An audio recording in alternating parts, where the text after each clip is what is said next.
नमस्कार साथियों, हमारे YouTube चैनल में आपका स्वागत है। अपनी तैयारी को एक लेवल अप करने के लिए हमारे चैनल को सब्सक्राइब करें, बेल आइकन जरूर प्रेस करें जिससे सभी नोटिफिकेशंस आपको टाइम से मिलते रहें। ल्यूसेंट जनरल इंग्लिश में आज हम अध्ययन करेंगे चैप्टर 1 सिंटेक्स के आगे के रूल्स का। चलिए शुरू करते हैं। रूल नंबर 36, देयर का प्रयोग इंट्रोडक्टरी सब्जेक्ट के रूप में होता है। इसके साथ वर्ब का प्रयोग इसके बाद प्रयुक्त नाउन और प्रोनाउन के नंबर तथा पर्सन के मुताबिक होता है। जैसे there is a pen on the table, there are 5 pens on the table. तो अब देखिए इज कहाँ आ गया जब एक पेन था, ठीक है। आर कहाँ पर आ गया जहां पर 5 पेन थे, ठीक। तो सब्जेक्ट वर्ब कब ले रहा है जब सिंगुलर नाउन है, और प्लूरल वर्ब ले रहा है जब प्लूरल नाउन है। There is nothing for me, मेरे लिए कुछ भी नहीं है। देयर के बाद प्रयुक्त प्लूरल नाउन से सर्टेन यूनिट्स, जैसे सर्टेन अमाउंट यानी कि निश्चित अमाउंट, सर्टेन डिस्टेंस निश्चित दूरी, सर्टेन वेट निश्चित वेट यानी कि भार, सर्टेन पीरियड निश्चित काल, सर्टेन हाइट यानी कि निश्चित ऊंचाई का बोध हो तो देयर के साथ सिंगुलर वर्ब का प्रयोग होता है। जैसे there is only another 50 kilometres to go, ठीक है। तो अब हमें यहाँ से सर्टेन डिस्टेंस पता चल रही है कि अनदर आप 50 किलोमीटर्स ही हैं जाने के लिए, तो देयर आर नहीं आएगा चाहे 50 हो। यहाँ पर देयर इज 10 रुपीज टू पे, कि निश्चित है ये कि 10 रुपए ही हैं जो पे करने के लिए रह गए हैं, ठीक है। तो यहाँ पर इज आएगा, सिंगुलर वर्ब लेगा ये जब हमारे पास निश्चित अमाउंट हो देयर के साथ, ठीक है। देयर के बाद पेयर वर्ड्स यानी कि युग्म शब्दों का प्रयोग हो तथा इससे एक ही वस्तु या भाव का बोध हो तो देयर के साथ सिंगुलर वर्ब का प्रयोग होता है। जैसे there is rice and curry for dinner, ठीक है। डिनर के लिए क्या है, राइस और करी यानी कि कढ़ी चावल।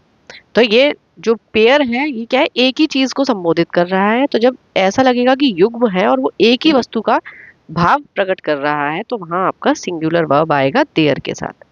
There are rice and curry for dinner नहीं आएगा। There is bread and butter, ठीक है, एक ही साथ इसको कंसीडर करते हैं। तो there is bread and butter for breakfast, जब एक ही तरीके से एक ही भाव में कंसीडर करेंगे, एक ही वस्तु के रूप में करेंगे तो वो हमेशा सिंगुलर वर्ब लेगा। रूल 37, इट का प्रयोग इंट्रोडक्टरी सब्जेक्ट के रूप में हो तो इसके साथ हमेशा सिंगुलर वर्ब का प्रयोग होता है, ना कि इसके बाद प्रयुक्त नाउन और प्रोनाउन के नंबर और पर्सन के मुताबिक वर्ब का प्रयोग होता है। जैसे देख लेते हैं, it is I who am teaching you, ठीक है। तो यहाँ पर इट के साथ क्या हुआ, इज का प्रयोग हुआ जब इट इंट्रोडक्टरी सब्जेक्ट के रूप में है। इसके साथ ऐसा नहीं है कि इट के साथ हमने एम प्रयोग कर दिया हो आई की वजह से, ठीक है। इट इज वी, अब यहाँ इट आर वी नहीं है, it is we who are helping you. ऊपर दिए गए उदाहरण में हु का प्रयोग रिलेटिव प्रोनाउन के रूप में हुआ है, अतः हु के बाद वर्ब का प्रयोग हु के पहले प्रयुक्त नाउन और प्रोनाउन के नंबर तथा पर्सन के मुताबिक होता है, ठीक है। हु का मतलब यहाँ पर आ रहा है जो। इट इज आई, ये मैं हूं जो एम टीचिंग यू, जो तुम्हें पढ़ा रहा है। इट इज वी, ये हम हैं जो हु आर हेल्पिंग यू, जो तुम्हारी मदद कर रहे हैं। तो हु जब हम क्वेश्चन वर्ड के रूप में इसका प्रयोग करते हैं तो हु का मतलब होता है कौन, लेकिन जब हम इसका हु का प्रयोग रिलेटिव प्रोनाउन के रूप में करते हैं तो इसका मतलब होता है जो, ठीक है, जैसा कि हमने यहाँ पर प्रयोग किया है। रूल 38, नाउन इन अपोजिशन के केस में फर्स्ट नाउन और प्रोनाउन के नंबर तथा पर्सन के मुताबिक वर्ब का प्रयोग होता है। नाउन इन अपोजिशन जब कोई नाउन और प्रोनाउन किसी नाउन और नाउन फ्रेज के पहले प्रयुक्त होकर उस नाउन और नाउन फ्रेज के पोजीशन को एक्सप्लेन करता है तो वह नाउन इन अपोजिशन कहलाता है। जैसे, ठीक है। अच्छा, यहाँ एक चीज समझ लेते हैं कि अपोजिशन क्या है। अपोजिशन का मतलब होता है समानाधिकरण, ठीक है। अच्छा, इसमें क्या होगा, जो नाउन है और नाउन फ्रेज एक दूसरे के साथ रखे जाएंगे। क्यों रखे जाएंगे, ताकि वो एक चीज जो है, एक जो शब्द है वो दूसरे को अच्छे से समझा सके। जैसे यहाँ हमने लिया Sudama the friend of Krishna, तो द फ्रेंड ऑफ कृष्णा ने और अच्छे से समझा दिया कि सुदामा जो है वो कौन थे, ठीक। तो सुदामा कृष्ण के मित्र वॉज पुअर, गरीब थे। तो यहाँ क्या हुआ, हमने सिंगुलर नाउन थे कौन, सुदामा, सुदामा के हिसाब से सिंगुलर वर्ब ले लिया। तो इसमें ये ध्यान रखना है कि जब भी आपका नाउन इन एपोजिशन हो, यानी कि जब सुदामा है, अब उसको समझाने के लिए जो भी वर्ड या फ्रेज आया दोबारा, मतलब दूसरा, तो उसमें आपको क्या करना है, जो भी आपका फर्स्ट नाउन दिया होगा उसके हिसाब से ही आपका वर्ब आएगा। ठीक है, जैसे यू माई स्टूडेंट, तो यू के हिसाब से ये फर्स्ट प्रोनाउन जो हुआ वो आपका ये हुआ। तो जहाँ जो भी फर्स्ट नाउन हो या प्रोनाउन हो उसके हिसाब से आपका वर्ब आता है। तो यू के हिसाब से क्या हो गया, आर इंटेलिजेंट। माई स्टूडेंट के हिसाब से नहीं आएगा, जबकि माई स्टूडेंट क्या है, यू को समझा रहा है कि तुम कौन हो, मेरे स्टूडेंट। तो मेरे स्टूडेंट के हिसाब से वर्ब नहीं आएगा, वर्ब जो आएगा वो फर्स्ट प्रोनाउन या फर्स्ट जो नाउन है उसके हिसाब से आता है। ठीक है, अगर हम इसको लिख देंगे you my student is intelligent तो ये गलत हो जाएगा। Usha my younger sister was very clever, तो अब उषा यहाँ पर जो फर्स्ट नाउन है वो कौन है, उषा कौन है, ये मेरी छोटी बहन। वॉज वेरी क्लेवर, उषा के हिसाब से सिंगुलर वर्ब बनेगा यहाँ पर। इसी तरीके से उषा माई यंगर सिस्टर वर नहीं आएगा, प्लूरल तो यहाँ पर मतलब ही नहीं है। I mister Thakur am not dishonest. ठीक है, आई कौन, यानी कि मैं कौन हूँ, मिस्टर ठाकुर हूँ। एम आई के हिसाब से, नॉट डिसऑनेस्ट यानी कि बेईमान नहीं हूँ। रूल नंबर 39, यदि सिंगल इनफाइनेटिव, सिंगल जेरंड तथा सिंगल क्लॉज का प्रयोग सेंटेंस के सब्जेक्ट के रूप में हो तो इसके साथ सिंगुलर वर्ब का प्रयोग होता है। सिंगल का अर्थ एक होता है। ठीक है, अब इन्फिनेटिव क्या होता है, टू प्लस वर्ब की फर्स्ट फॉर्म। जेरंड का अर्थ क्या होता है, मेन वर्ब की फर्स्ट फॉर्म उसमें आईएनजी लगा हो। और क्लॉज का अर्थ क्या होता है, subject plus verb plus object. ठीक है, अब देख लेते हैं कैसे। अब देखिए, इन्फिनेटिव अगर हो यानी कि टू प्लस मेन वर्ब की फर्स्ट फॉर्म हो, to swim is a good exercise.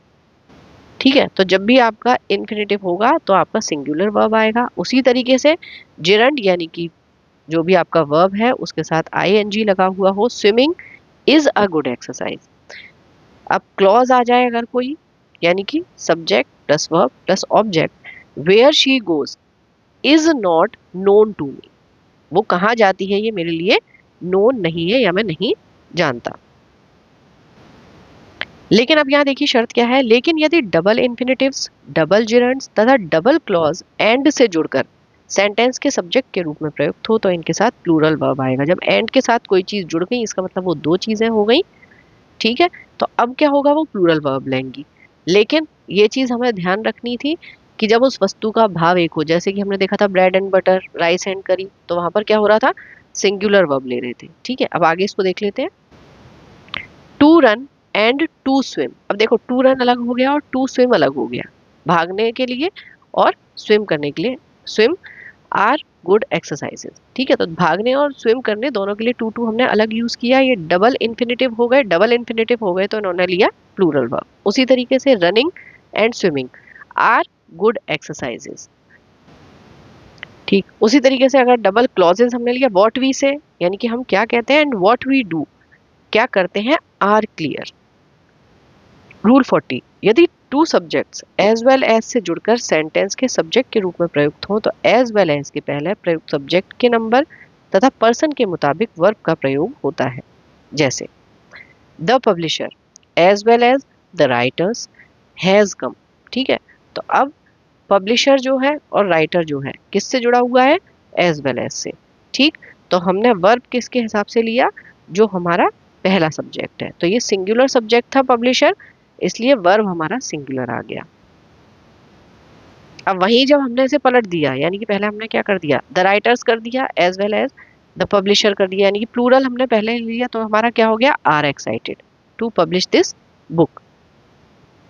Next rule 41, with, together with, along with, in addition to and not, like, unlike, including, excluding, but, besides, except, rather than, accompanied by, headed by, guided by, governed by, controlled by, led by, dominated by, run by के पहले प्रयुक्त subject के number तथा person के मुताबिक verb का प्रयोग होता है।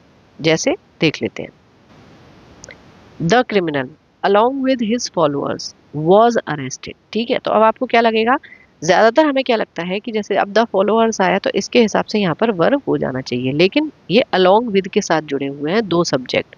तो जो फर्स्ट वाला सब्जेक्ट है उसके हिसाब से आपका वर्ब आता है। अगर वो फर्स्ट सब्जेक्ट में फॉलोअर्स पहले होता तो यहाँ पर वर अरेस्टेड हो जाता। यही चीज अभी हमने एज वेल एज में भी देखी थी। He and not his brothers is found guilty. ठीक है, आर नहीं होगा, पहला सब्जेक्ट जो है वो सिंगुलर है इसलिए। The principal with all his teacher, principal किसके साथ, अपने सभी टीचर्स के साथ, इज कमिंग हियर।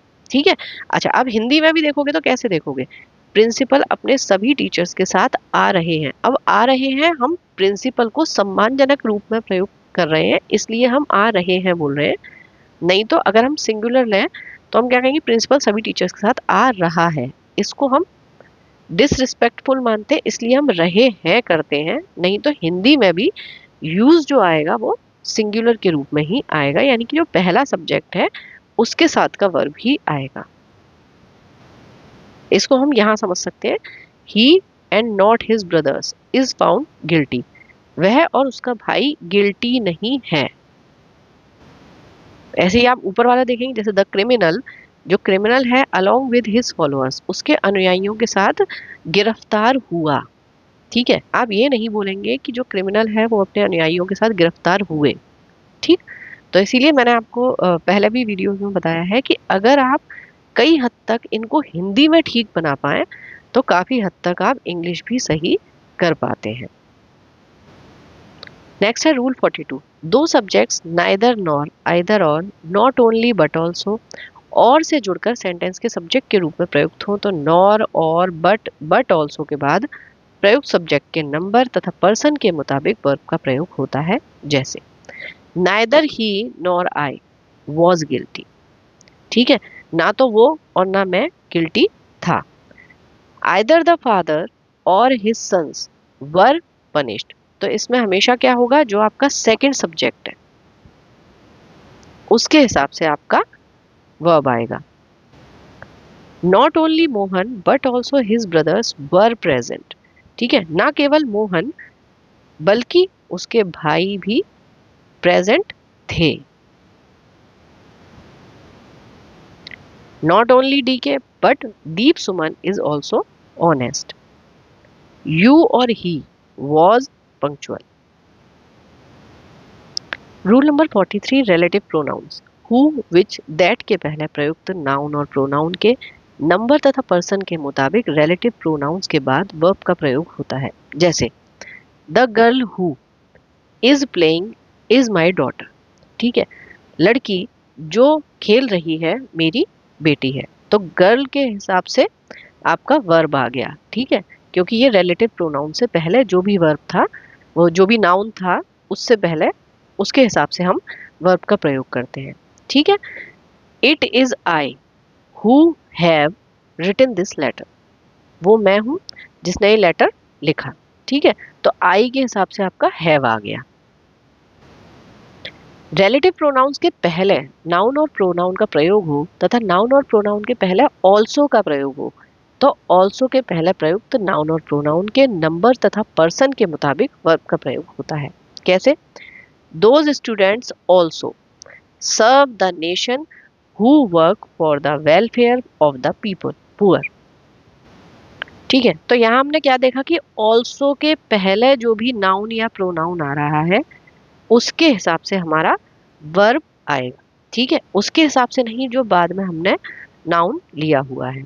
ठीक है, those students also serve the nation who work for the welfare of the poor, यानी कि वे छात्र भी राष्ट्र की सेवा करते हैं। ठीक है, तो करते हैं हो गया, तो प्लूरल वर्ब आपका हो गया जो गरीबों के कल्याण के लिए काम करते हैं। ठीक है, तो those students also serve the nation who works नहीं आएगा, वर्क आएगा।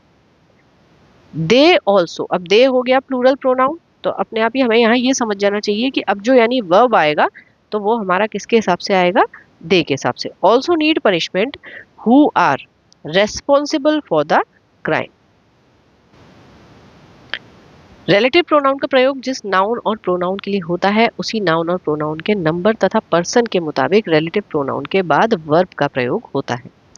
नेक्स्ट वन ऑफ द, उसके साथ प्लूरल नाउन या प्लूरल प्रोनाउन, उसके बाद रिलेटिव प्रोनाउन यानी कि हु, विच, दैट।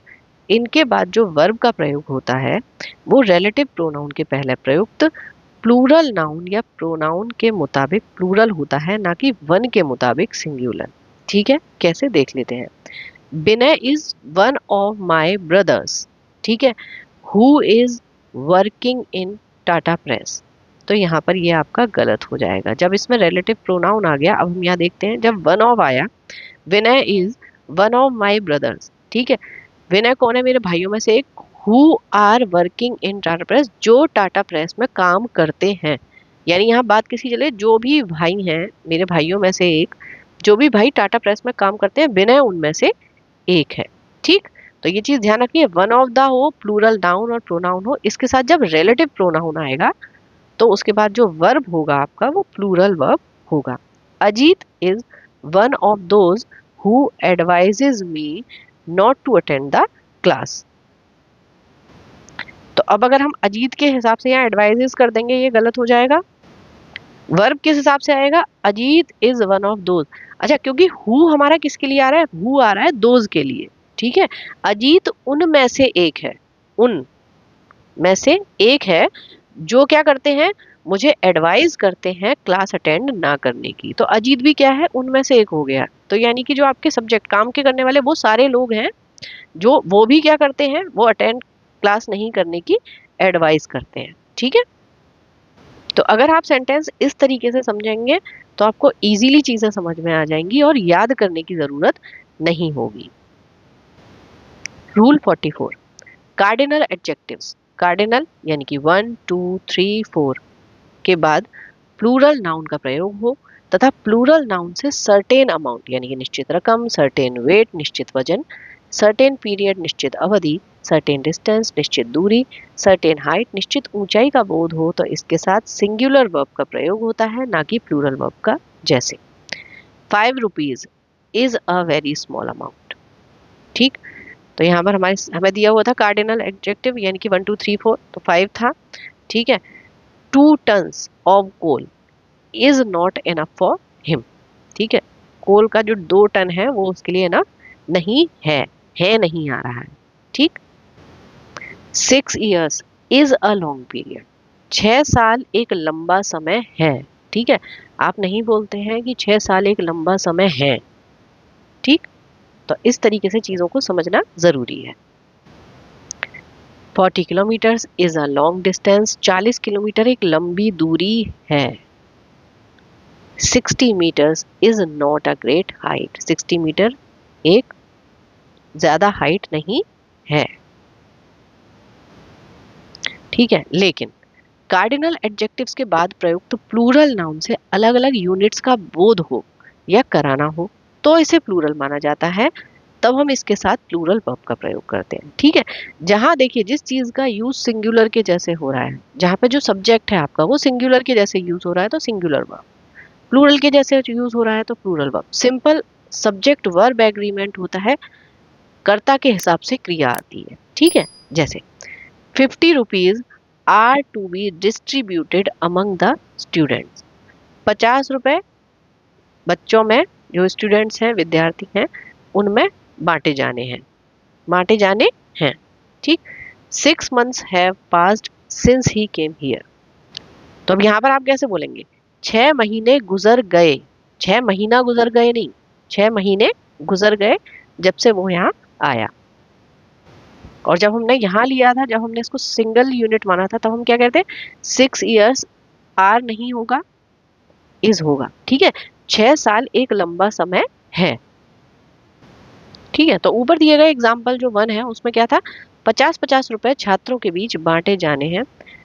तो इसका मतलब 50 रुपीज का प्रयोग जो है वो 50-50 रुपए अर्थात कई 50 रुपए के अर्थ में हुआ है, इसलिए 50 रुपीज प्लूरल है, इसके साथ प्लूरल वर्ब का प्रयोग सही है। अरिथमेटिक के हिसाब यानी कि सम्स में सिंगुलर और प्लूरल दोनों वर्ब्स का प्रयोग किया जा सकता है, लेकिन भाषा में सिंगुलर वर्ब का प्रयोग प्रचलन में है, अतः हम पाठकों यानी कि रीडर्स को भी सिंगुलर वर्ब का प्रयोग करना चाहिए जो ज्यादा बेहतर है। जैसे 2 and 2 makes 4।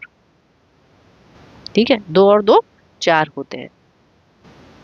तो अगर आप कहेंगे 2 and 2 make 4, तो दोनों ही सही है, सिंगुलर वर्ब भी सही है, प्लूरल वर्ब भी सही है, लेकिन वो ये बता रहे हैं कि जो आपका प्रयोग है, अगर आप सिंगुलर वर्ब इसमें प्रयोग करते हैं तो वो ज्यादा प्रचलित है। 5 + 5 is 10, पर गलत प्लूरल वर्ब भी नहीं है। लेकिन अगर हम एग्जाम की दृष्टि से देखेंगे तो वही हमारा सही माना जाता है जो ज्यादा प्रचलित होता है। तो सही हमारा 5 + 5 are 10 भी होगा, लेकिन 5 + 5 is 10 ही प्रचलित है। तो अगर एग्जाम में आए तो आप यही सही करके आए। इस क्लास में इतना ही। पढ़ते रहिए, रिवीजन जरूर करते रहिए। Thank you for watching, keep learning, stay with me.